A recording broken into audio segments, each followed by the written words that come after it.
I got a feeling we're not going to see Casey Bernaski wearing flippers and attempting to scuba dive anytime soon. He needs to get the technique down. The Laramie Rangers at the Douglas Cats for a doubleheader. Game 1, top of the first. Laramie batting. Nate Hill with a runner in scoring position, and he'll hit the ball right where it needs to go in order to get that run in. Marshall Stewart will press his luck, and it paid off to put his team up 1-0. Bottom of the first, Hill was doing it all, hitting and pitching. That was the first of many, and there was more to come in this game. Top of the second, Zach Sloan pitching for Douglas, and he had a pretty good game himself. He's one of the younger players, but his pitching game speaks for itself. Bottom of the second, this game was a pretty good pitcher's duel. Hill will claim another victim, and that will take care of that. The Rangers can get back to work at swinging the metal. Top of the third, Stewart is going to go opposite way on this base hit. It only got him a single, but he's not complaining.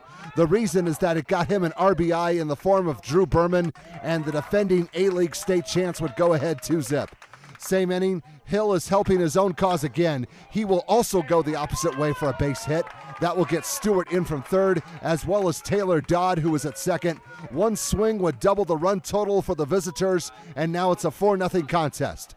Now, the Cats had a few moments in this game, not many, but here's one of them. They got Hill caught in a rundown between third and home. Sloan will be the one to apply the tag for the out, and that would stop the bleeding for a while, but his team needs to get going with some run support.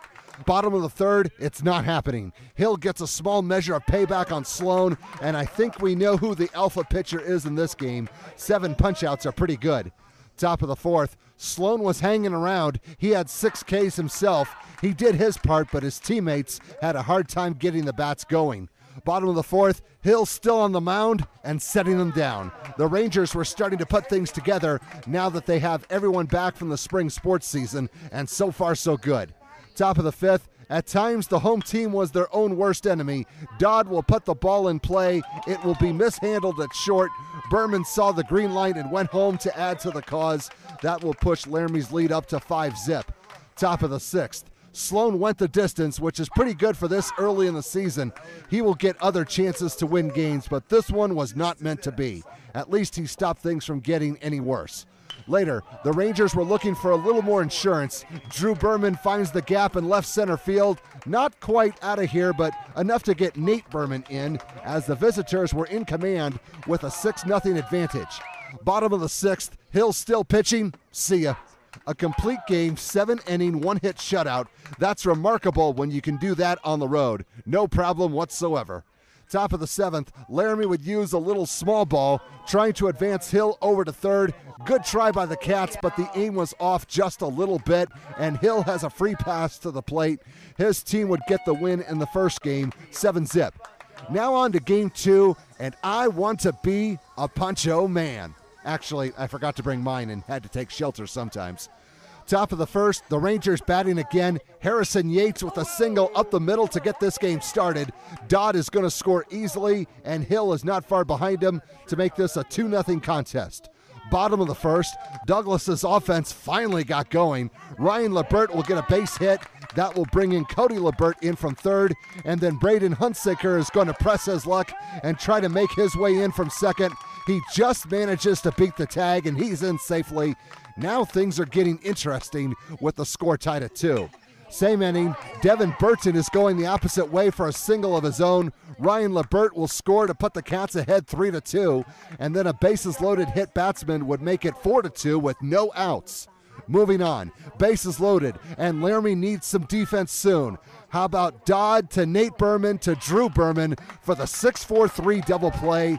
The home team will take the trade-off as Austin Zimmer will score on the play to put his squad ahead 5-2. Top of the second, Rangers down 5-3, bases juice for Dodd. This is going deep and heading for Grand Slam City, or so most of us thought. One little thing went wrong. During the home run trot, Drew Berman, who was at first, passed up Joe Legursky, who was at second. Oops, that's a no-no. Berman is automatically out, and a grand slam got reduced to a 3-run homer instead, but the visitors now go back on top 6-5. Still in the top of the second, loaded again. Ray Betty with a Texas leaguer that will find its way to the outfield. Bernaski will head home, and Yates will do the same. This game is turning into a slugfest with the score at 8-5.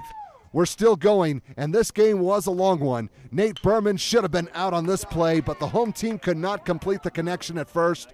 Noah Hannontree and Betty will take advantage of the situation to double up the score. It's 10-5. Still in the top of the second.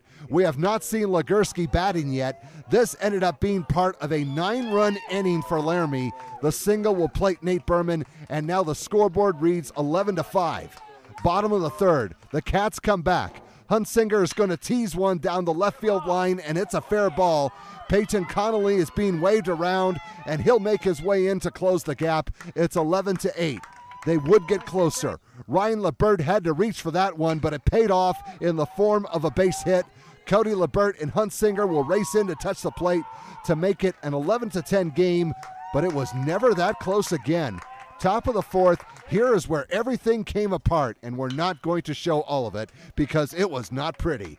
Laramie got some good hits, but add on a bunch of Douglas errors and bases-loaded walks and wild pitches. The result was a 15-run inning. That made the difference. The Rangers used that to easily get the doubleheader sweep, winning the second game 27-10.